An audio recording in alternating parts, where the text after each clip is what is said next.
people are asylum seekers and you shouldn't demonize them all. I'm not sure I saw that in policy or in government. I wish, maybe I missed it, but I didn't see Joe Biden make the case emotionally for refugees and asylum seekers during his administration. But I'm just a little confused here, Mehdi, because your point about push factors, I think is true. More people want to leave countries when there's economic problems, etc.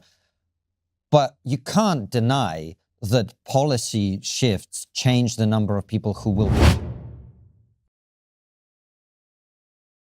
What is going on, everybody? Lucas Stowey here, and listen. This one right here is the kind of debate that separates people who actually know what they are talking about from people who have just been repeating the same talking points so long they forgot to check if any of it is true.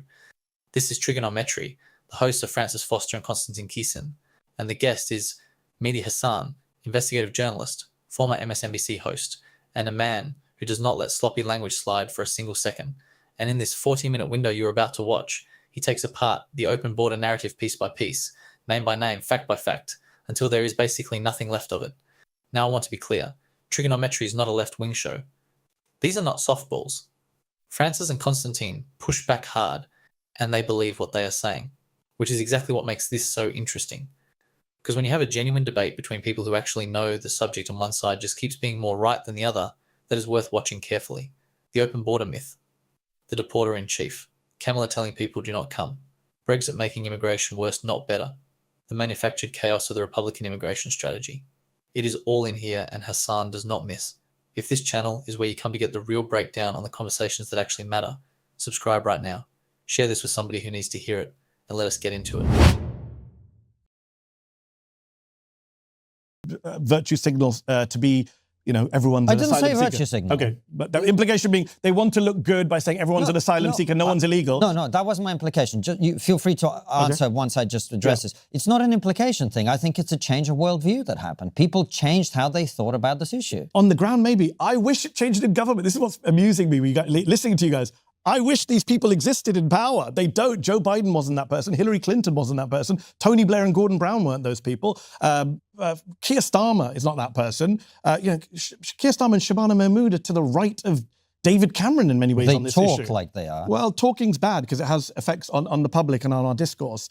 So I wish these people existed that you're telling me exist. Yes, there are people on the left who I know and I'm part of who did take a much more open border stance, who did say, actually, a lot of these people are asylum seekers and you shouldn't demonize them all. I'm not sure I saw that in policy or in government. I wish, maybe I missed it, but I didn't see Joe Biden make the case emotionally for refugees and asylum seekers during his administration. But I'm just a little confused here, Mehdi, because your point about push factors, I think is true. More people want to leave countries when there's economic problems, etc.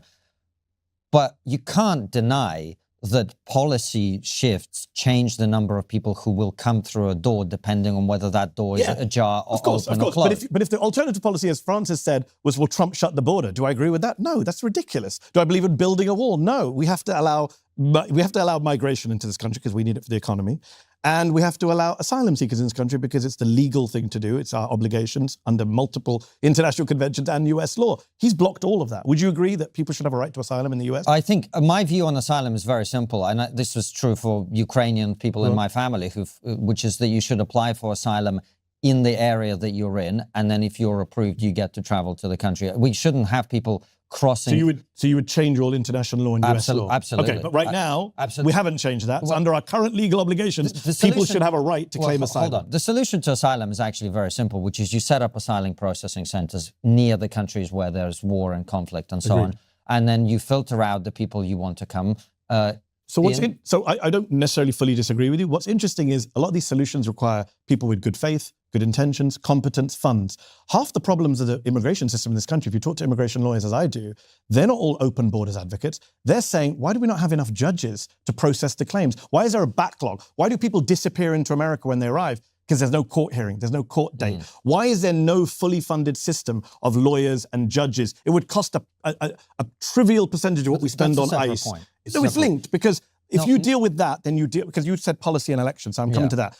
one of the reasons why immigration has worked for the right is because it looks like chaos. And it is chaos. It is but chaos. It's manufactured chaos. So when Biden and Harris put a bill together, not one I agreed with, but a draconian bill to really shut down asylum claims and immigration at the border, Republicans voted against it for political reasons because there was an election coming up. Yeah. So they don't actually care about solving the issue at the border. A bigger I conversation. agree. It goes back 20 years. Marco Rubio, who's Secretary of State right now, who's now a hardcore hawk because he works for Trump, he was a guy in favor of amnesty, right? Marco Rubio, whose grandfather was deported, he was in favor of an amnesty for migrants' country. Today, MAGA would destroy him if he dared say that. But that was part of the solution. What do we do about 15 million people in this country? You can't just deport them all. This is a totally separate point. I think the way, sorry, I'm talking for Francis Loy, but I just want That's why I called you Francis. That's right. I want to get to the bottom of this.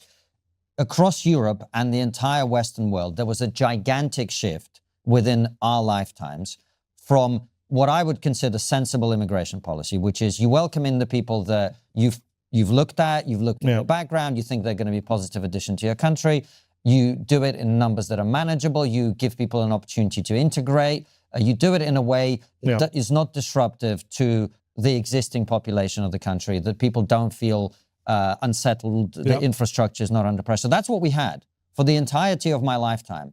And everybody agreed.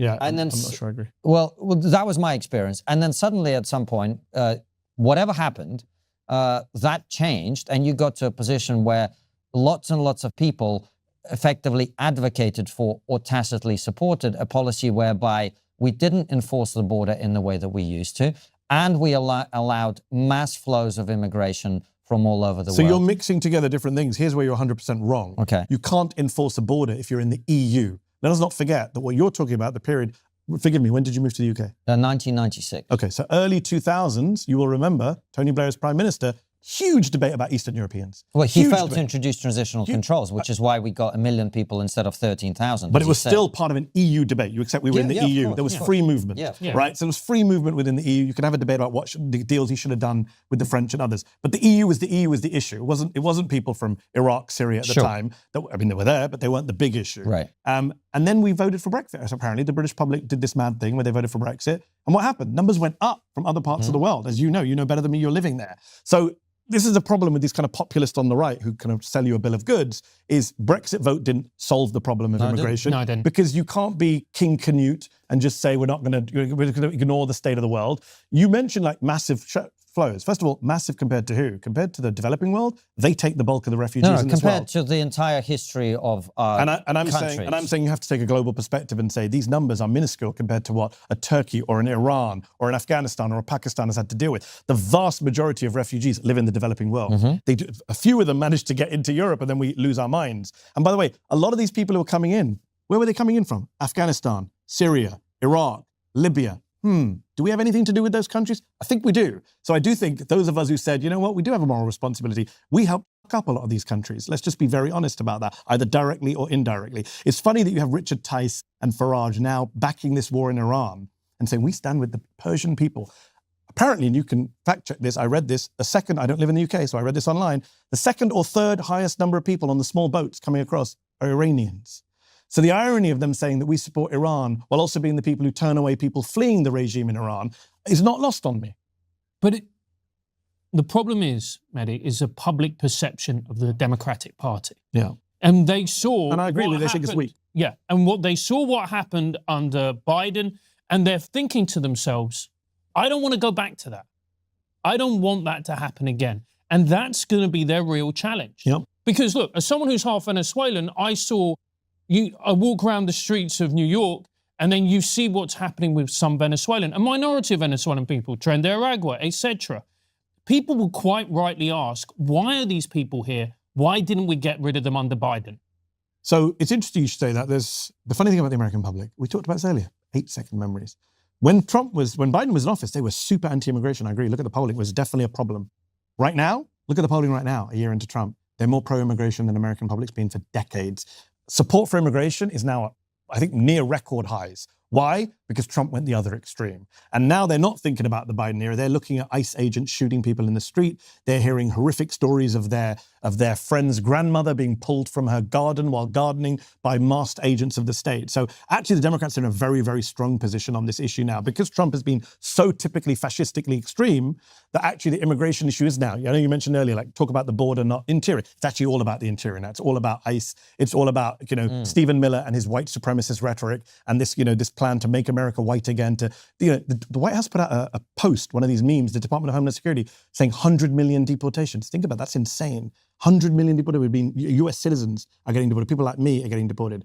People who are born here are getting deported. That's just insane. So that's turned the American public actually against what the administration is doing. It actually made them much more positive about immigration. And as the economy tanks further, I think you'll see a lot of businesses also remembering the virtues and values of immigration. So look, there is a problem. I don't deny that. But when we talk about the public, we also have to accept that the media plays a big role in this, right? A lot of what the people think about immigration. My favorite poll when I lived in the UK, there was polling done in the UK, I think by Gallup, that if you ask people in the UK, do you think immigration is a national problem? Yes, it is. Do you think immigration is a problem in your community? No. Why is that? Because in their community, in their lived experiences, they're not seeing gang members on their streets. They don't have immigrants causing them problems. But they hear from the Daily Express and the Daily Mail and Tory politicians and now reform politicians that it's a huge problem nationally. Same thing in the US. You ask Americans what proportion of the country is migrant or Muslim. They give you massive percentages because they think that immigrants have taken over the country. You're in the US, ask Republicans, I'm sure you're interviewing prominent Republicans, ask them about Muslims in the UK. They think Muslims run the UK. They think London has fallen to an Islamic caliphate, right? This is the kind of insane rhetoric that Elon Musk pumps with his algorithms. So I do think a lot, when you talk to me about public opinion, I think public opinion is something you should change. I don't think politicians should just blindly follow public opinion. They should lead. And one of the things Donald Trump was able to do is get his entire base to switch their views on Russia, switch their view on tariffs and free trade. That's what Democrats should aspire to do. Try and change people's hearts and minds. We're at a strange moment where people are pouring their most private thoughts into AI. Health issues, business ideas, political opinions, things you wouldn't even tell some of your friends. And you're just meant to trust that none of this will be stored, analyzed, or eventually used against you because tech companies have always handled power responsibly. Obviously, there is another problem too. You've probably noticed that some AI tools now decide what you're allowed to ask. Programmers at these companies get to decide what isn't acceptable for you to think about. That's where our sponsor, Venice AI, comes in. If you like AI but don't like surveillance or censorship, Venice is for you. Venice lets you use powerful AI models anonymously. Your prompts are submitted on your behalf, so they're not tied to your identity. And your conversations are encrypted and stored only on your device, not on some company servers. That alone puts it in a completely different category from most mainstream AI tools. You can use open source models for writing, coding, images, even video, all in one place. You can switch between leading models depending on what you're doing, whether that's sharpening an argument, preparing for an interview, or generating ideas. Because your conversations stay on your device, no corporation or government can spy on you or use your data for profit. You get the power of modern AI without handing over your private thoughts. Venice was founded by Eric Verhees, a longtime privacy advocate. So privacy here is not a marketing add-on, it's the point. If you want AI without surveillance or ideological guardrails, go to venice.ai/trigonometry or click the link in the description. Use our code TRIGGER to get 20% off a pro plan. That site again is venice.ai/trigonometry. I agree with you. But the problem is for me, is going to be, are they going to put together a coherent package to actually make that happen? And are they going to prioritize economics? Because to me, if you want to win this election, you focus on economics. Particularly... It's very hard for me to say what you focus on 3 years out. We don't know what the biggest issue... I mean, in 2017, if you had said to me, Trump's unpopular, Democrats just lost with Clinton, what should they focus on in 2020? And if I'd said to you they should focus on a virus from China, you would have said, don't be silly. Yeah. Well, I remember we had a guest on the show, actually very much to your point about how Joe Biden won because of COVID. We asked him who's on course to win before COVID happened. And he said, if nothing changes, and it will, then blah, blah, blah, blah, blah. So I agree with you. Mehdi, before we go to Substack and ask you questions, we always ask the same question to all our guests at the end, but I want to ask you about one other thing before we do that. In the time, we've been here for a couple of weeks now. In the time that we've been here, there have been 4, I don't know if you necessarily describe them as, maybe I think they were 4 terrorist attacks committed by what we understand to be an Islamist. Do you see that as part of, you talked about blowback, do you see that as part of the blowback, or is there another reason this seems to be happening with increasing regularity in the United States? Yeah, it's a good question. It's very worrying. It's one of the things that keeps me up at night. I think the more we see that, the more we're going to see real fractured relations in communities. Islamophobia right now is already off the charts in the Republican Party. They're looking for any excuse. I don't know if you've seen the tweet from Andy Ogle saying Muslims are not part of American society. I didn't see that, no. This is a Republican congressman who said Muslims are not welcome in America. And there's another not one. Islamists. And there's another one he keeps tweeting. There's a guy called Randy Fine. Yeah. He said, if I had to choose between dogs and Muslims, I'd choose dogs. Yeah. So there's some real, I mean, if you talk to Muslims who lived here after 9/11, I didn't, I moved here in 2015, but if you talk to Muslims in my wife's family, friends of mine, they will say the Islamophobia now is much worse than after 9/11. After 9/11, George Bush went to a mosque and said, Islam's peace. Donald Trump would never do that. And so in a climate of Islamophobia, of course, Muslims, any self-identified Muslim who carries out an act of terror against a synagogue or against a university or whatever it is of course, it's going to be morally wrong and a criminal act. But it's going to be a real disaster for community relations, for the political debate, for some of these cultural issues we talked about. I don't know what is motivating all these people. It's very hard to say. The guy who attacked the synagogue in Michigan recently, there's reporting that his 2 brothers were killed, their kids were killed. They were 2 Hezbollah people, That's right? what some people say not. We don't have a confirmation. Different media outlets. Some say Hezbollah, some say no. We don't know. But clearly he may have been, it sounds like he was pissed, right, about what happened in Lebanon. That doesn't justify what he did, but that sounds like that. There was another attack that same day or week in Virginia on a college campus from a guy who had been linked to ISIS, who had been released from prison. Again, don't know, because people say he was mentally ill. Muslims, we always joke that we don't get to be mentally ill, right? It's only the white mass shooter who gets to be mentally. Muslims, we never have any mental illness in our community. We're just all Islamists. But look, this is a country with a lot of violence, right? Gun violence is a thing of norm. Mass shooters are. So the night we went to war with Iran, there was an attack on an Austin bar. There was a mass shooting. That also is believed, some people are reporting, I haven't seen. Well, he was wearing a T-shirt saying property of Islam. And he had a flag, an Iranian flag, whatever. So there's some links. Yeah. But when that story first came out, most people just shrugged and said, oh, another mass shooting in a bar. It's just normal in this country. And then you throw in the political or religious angle, then it becomes a big news story. I think, to be fair, and I actually... All right, let us get into it, because this conversation has layers and every single one of them matters. Let us start with the open border argument, because this is where the whole thing begins, and this is where Francis Foster walks into a wall he did not see coming. The phrase open border is not a description. It is a weapon. It is a carefully constructed piece of political rhetoric designed to make enforcement sound like surrender and compassion sound like chaos. Mehdi Hasan knows this, and he calls it immediately. An open border means no guards, no passport control, no processing, no detention, no deportation. It means you walk across and nobody stops you. That is what the words actually mean. That is not what is happening at the United States southern border. What is happening at the United States southern border is millions of people being detained, processed, deported, and turned away by an enforcement apparatus that costs tens of billions of dollars a year to operate. That is not an open border. That is an overwhelmed border. Those are completely different things, and the difference matters enormously because the solutions to each one are completely different. Francis's front door analogy is the kind of thing that sounds clever in a pub conversation and falls apart the second someone applies any pressure to it. If people are breaking into your house through a window in the middle of the night while you're on the phone with the police, you do not have an open door policy. You have a security breach that you're actively trying to stop. The door is not open. The window is broken. Fix the window. That is Hasan's point, and it is airtight. The analogy does not hold because the premise does not hold. Now here is where Lucas Stowe needs you to really pay attention, because this is the part that should permanently end the argument that the left is soft on immigration. Barack Obama. The man the right loves to paint as the architect of open borders liberalism. The man activists called the deporter-in-chief, not because they were fans of deportation, but because he deported more people than any president before him, more than George W. Bush, more than Bill Clinton. The record is not ambiguous. It is documented. It is there for anyone who wants to look at it. Kamala Harris. The woman the right spent an entire election cycle painting as the border czar who wanted to let everyone in, who went to Central America in 2021 and said on camera, "Do not come." Not in a private memo, not in a policy document buried in a government archive. On camera. To the people the right claims she was inviting in, "Do not come." Those were her words. So when Francis and Constantine are arguing against the woke open borders left that supposedly captured the Democratic Party and dismantled border enforcement, Hasan is right to ask where exactly these people were in power. Because the actual Democrats who held actual power were out here deporting people at record rates and telling Central Americans on television not to make the journey. The straw man the right has been fighting does not match the actual policy record, and at some point you have to decide whether that gap is ignorance or whether it is deliberate. The push versus pull factor debate is where the intellectual honesty of the whole conversation gets tested. The host suggests people are coming because they believe the border is open, because of liberal messaging, because of what Democrats said. Hasan points to record job growth in the American economy and catastrophic conditions in Central American countries. People are not crossing dangerous terrain and risking their lives and their children's lives because they heard a Democratic politician say something sympathetic about asylum seekers. They are doing it because the country they are leaving has become incompatible with survival, and the country they are trying to reach has jobs. That is a push factor. That is economics. That is what actually moves human beings across borders at scale.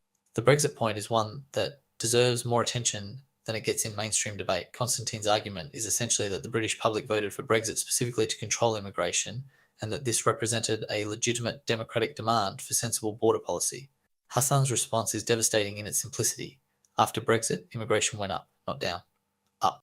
Because the free movement of EU workers that people were supposedly voting against was replaced by waves of people from other parts of the world that the economy needed and that British businesses actively recruited. Brexit did not solve the immigration problem. It just changed which immigrants were coming while making the whole system harder to manage. The people who sold Brexit as an immigration solution sold the British public something that did not work and then blamed the left for the consequences. The manufactured chaos point is the one that should make every honest conservative genuinely angry if they actually care about solving the problem rather than just running on it. When Biden and Harris put together a border bill, a draconian bill by any progressive standard, a bill that would have significantly restricted asylum claims and tightened enforcement, Republicans in Congress voted against it, not because it was too weak, not because it did not address their concerns, but because there was an election coming and a solved border problem is worth nothing to them politically. An unsolved border problem is worth everything, so they killed the bill, and then ran on the chaos they helped manufacture. Marco Rubio, now Secretary of State, used to support amnesty, used to believe in a path forward for the millions of undocumented people already living and working and raising families in this country. Today he cannot say that out loud without being destroyed by the movement he now serves. That tells you everything about whether this is about policy or whether it is about power. The polling point Hasan makes at the end is something every Democrat needs to internalize right now. A year into Trump's second term, support for immigration among the American public is near record highs. Why? Because Americans are watching ICE agents in unmarked vehicles pulling grandmothers out of their gardens. Because they are hearing about legal residents being detained. Because they are seeing the Department of Homeland Security put out memes about 100 million deportations. The overcorrection is so extreme, so visibly cruel, so untethered from any coherent policy goal that it has flipped public opinion in a direction that should terrify the Republican Party if they were paying attention to anything other than their own base. And then there is the media point, which is the one that ties everything together. Hasan cites polling showing that people in the UK think immigration is a massive national crisis, but when asked if it is a problem in their own community, they say no, because in their lived experience it is not. But the Daily Mail told them it was, Fox News told them it was, reform politicians told them it was. And they believed it because when you hear something enough times from enough authoritative sounding voices, you start to mistake the volume for the truth. That is what the open border myth is. It is volume masquerading as truth. It is a phrase repeated so many times on so many screens by so many paid commentators that people stopped asking whether it was actually accurate. Mehdi Hasan asked, and the answer is no. It was not accurate. It was never accurate. And the consequences of building an entire political movement on an inaccurate premise are playing out right now in courtrooms and detention centres and airports and gardens where people are being grabbed by agents of a government that has decided cruelty is a policy. Words matter. Accuracy matters. And the people who told you the border was open while voting against every serious attempt to fix it owe you an honest conversation about what they were actually doing and why. Stay locked in. Stay critical. Stay informed. Because this fight is not over and the people on the right side of history are going to need every clear-eyed voice they can get. If this channel is one of those voices for you, subscribe right now, share this video, and let us keep building something that actually means something. I am Lucas Stowe and I will see you in the next one.